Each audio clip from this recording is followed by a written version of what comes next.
Louvado seja nosso Senhor Jesus Cristo. Queridos irmãos e irmãs, hoje celebrando esta solenidade de todos os santos, nos alegramos porque Deus não faz distinção entre aqueles que Ele chama. A santidade é para todos nós batizados, isso nós já sabemos. Todos os que foram batizados são chamados à santidade de vida, não para si mesmos. Normalmente nós pensamos a santidade como se fosse uma virtude para cada um de nós e para nos fazer mais felizes. A santidade não é para nós, é para o testemunho, é para sermos sinais neste mundo. Portanto, todos são chamados à santidade, mas nem todos aceitam o convite. Chamados à santidade, nós somos responsáveis em trilhar os caminhos do Senhor, para nos fazermos santos, para sermos um sinal luminoso na escuridão que às vezes ronda a nossa vida e a vida dos nossos irmãos e irmãs. Devemos sempre ser luz. E nós não temos luz própria.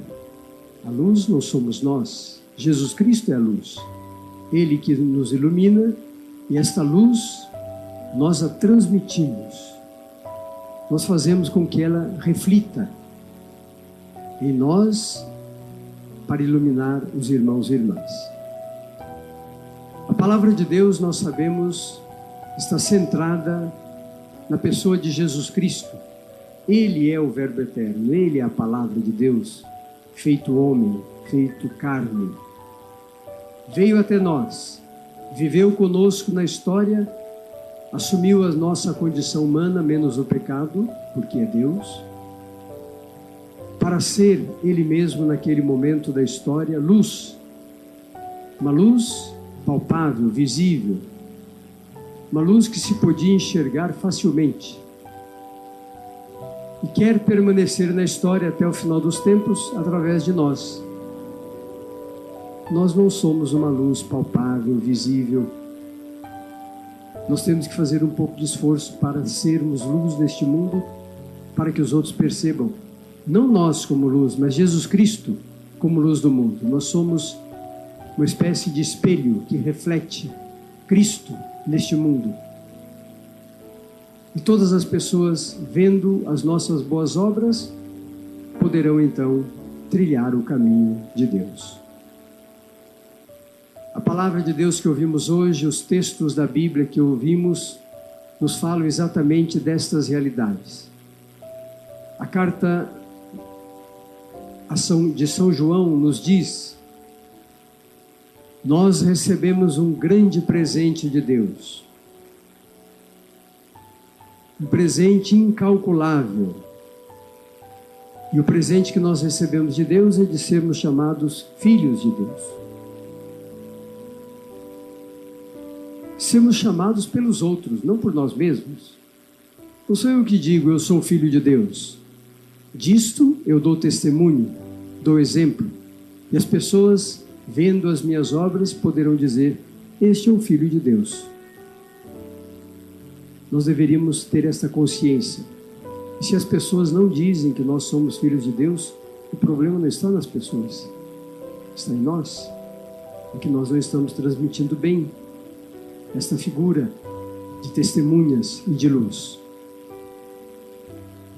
No Evangelho que ouvimos, esse trecho de São Mateus, dele se fez canção, prosa e verso, mas não é para isso que ele foi feito, não é para isso que Nosso Senhor deixou. As bem-aventuranças são sinais neste mundo que falta, que clama por sinais. Sente a falta destes sinais para chegar até Deus. Os sinais só poderão ser percebidos por aqueles que se colocam na dimensão do reino de Deus. E Jesus então nomeia um pouco as características daqueles que conseguem neste mundo perceber os sinais e serem sinais. Jesus ensina os discípulos porque eles próprios devem ensinar a todo o povo.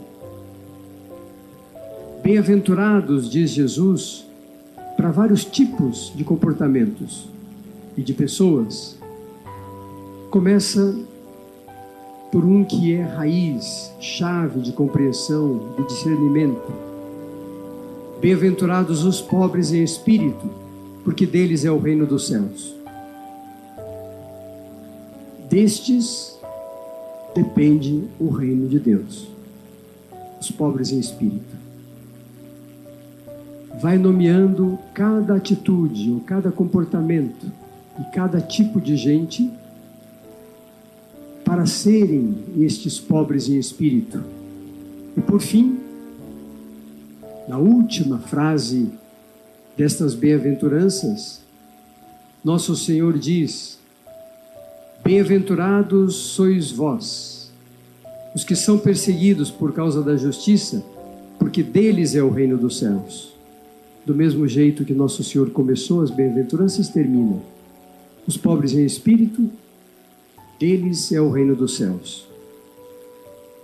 Os que são perseguidos por causa da justiça, deles é o reino dos céus. Queridos irmãos e irmãs, hoje nós estamos celebrando esta festa grandiosa, esta solenidade de Todos os Santos.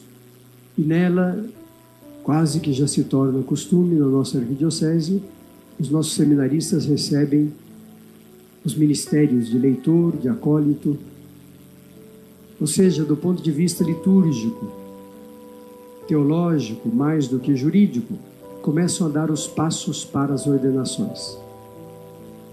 Já foram aceitos como candidatos às ordens sagradas, mas esta é uma condição jurídica. Agora não. Agora vocês se tornam servidores. Servidores da palavra de Deus, os leitores, servidores do altar, os acólitos. Começam a treinar na sua vida, a serem ministros de Cristo, ministros da igreja. E estes passos devem ser bem vivenciados. Como leitores da palavra de Deus, na liturgia, quando a comunidade de fé se reúne, tem a obrigação de proclamar esta palavra. Em primeiro lugar, tantas outras pessoas podem fazer isso também, mas os leitores são os primeiros. Eles se apresentam, não se deixam ficar de lado.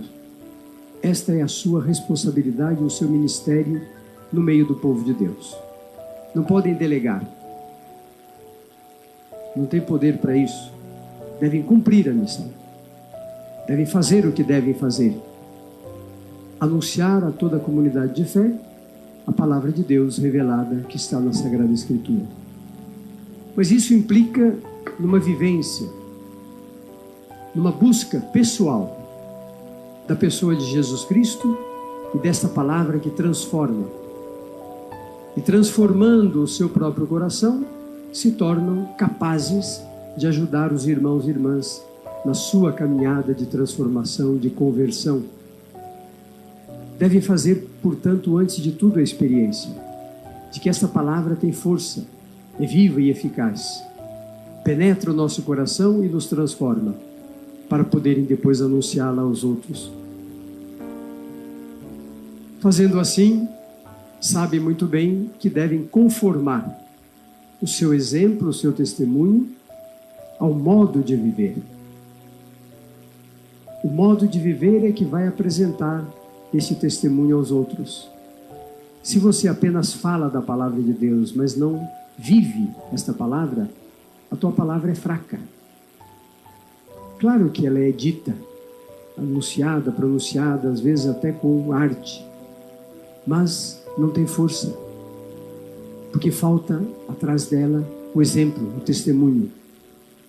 Portanto, vocês devem conformar estas duas realidades: o anúncio da palavra e o testemunho da palavra. O exemplo que devem dar aos outros, para serem convincentes, para serem de fato homens de Deus. Hoje também nós recebemos aqueles que já fizeram este primeiro passo e agora assumem o serviço do altar como colaboradores. Não são ministros do altar. Ministro do altar é o sacerdote. Vocês são colaboradores em um determinado grau. Devem ajudar os sacerdotes e os diáconos no serviço do altar. Ajudar significa se esconder. Parece uma contradição, mas não é não. Quem aparece demais no presbitério, talvez não seja bom para ser padre. Porque não deve aparecer no presbitério. Quem deve aparecer é Cristo. Por isso que o sacerdote se reveste de vestes próprias da liturgia para celebrar os mistérios de Cristo. Não para ele aparecer, mas é Cristo que deve aparecer. Ele age na pessoa de Cristo. E quanto mais aparece o ser humano, menos aparece Cristo. E vocês devem começar agora este treinamento. Fazer de tal modo, desenvolver de tal maneira o ministério de vocês, que o povo de Deus perceba, através de vocês, Cristo que serve. Por isso, vocês já receberam as vestes litúrgicas para ajudarem na liturgia, exatamente para não aparecer a pessoa que desempenha o ministério, mas sim Jesus Cristo, que é dono. Ele é o ministro por excelência. E nós devemos nos espelhar em Cristo. E vocês devem começar aqui o exemplo, melhor, o caminho para chegarem ao ponto de serem sacerdotes. Mas sacerdotes não por mérito. Nós não somos sacerdotes por mérito, nem porque somos melhores do que os outros. Somos apenas porque Cristo é o sumo e eterno sacerdote. E é nele que nós somos sacerdotes. Nós somos sacerdotes por aproximação ao sacerdote verdadeiro que é Cristo. Para o serviço do povo de Deus. Não é para o nosso próprio serviço, não é para a nossa própria satisfação, mas para garantir que na igreja Cristo continue exercendo o seu sacerdócio único e verdadeiro através de cada um de nós. Homens pecadores e humildes devemos ser, reconhecendo a nossa debilidade, a nossa fraqueza, para que Cristo apareça. E seguimos o exemplo de São Paulo, do grande apóstolo das gentes. É na minha fraqueza que Deus me dá força. É quando eu sou fraco que aparece a força de Deus. É quando eu sou pequeno que aparece a grandeza de Deus. E claro que São Paulo não está falando de uma doutrina sua, pessoal, não. Ele segue a Jesus Cristo. Ele mesmo disse: eu vim para servir e não para ser servido. Eu vim para dar a vida. O maior exemplo do serviço é dar a vida por aqueles que nós amamos. Quem dá a vida pelos seus irmãos, ganha para si a própria vida. Jesus Cristo nos deu o exemplo. Morrendo pregado na cruz, não precisaria fazer isso, é Deus, mas cumpria aquilo que os profetas já diziam no Antigo Testamento. Por um homem entrou o pecado no mundo, por um homem vai entrar também a salvação. Deus se fez carne e habitou entre nós. Por quê? Deus é Espírito. E Jesus Cristo ultrapassou este limite. Vocês vejam, Jesus Cristo, depois de ressuscitado, portanto já é Espírito, não é mais carne.